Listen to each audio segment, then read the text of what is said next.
अस्सलाम वालेकुम रहमतुल्लाहि व बरकातुहू। नाज़रीन, हकीम हाफिज़ मोहम्मद वैस अब्बासी आपकी खिदमत में हाज़िर हूँ। उम्मीद करते हैं तमाम अहबाब खैर वाफियत के साथ होंगे। अल्लाह सेहत व सलामती अता फ़रमाए।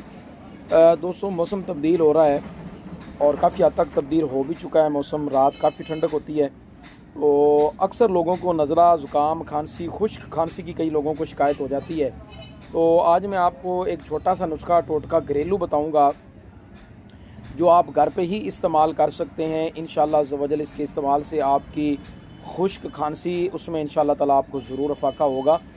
तो अच्छा, बाकी आप थोड़ा एहतियात भी करें क्योंकि अब मौसम दिन के वक्त थोड़ी धूप तेज़ होती है, रात को ठंडक काफ़ी ज़्यादा होती है। तो गर्म सर्द चीज़ें, मतलब इधर आप आए, पसीना उतरा, ऊपर से आप ठंडा पानी पी लें तो ये चीज़ें जो है ना फिर तबीयत को ख़राब करती हैं। जो जिस्म में दर्दें शुरू हो जाती हैं, बुखार की कैफियत, फिर नज़ला ज़ुकाम, इस तरह की कैफियत।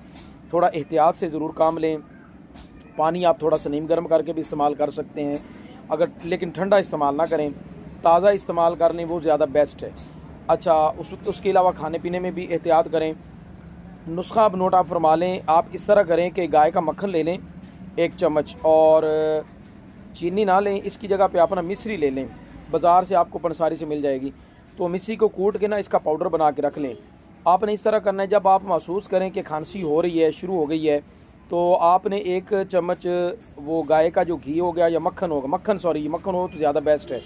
मक्खन आप ले लें, 1 चम्मच मक्खन का, और 1 चम्मच आप उसमें मिश्री पिसी हुई जो पाउडर होगा वो उसमें शामिल करके अच्छी तरह मिक्स करके उसको रख लें।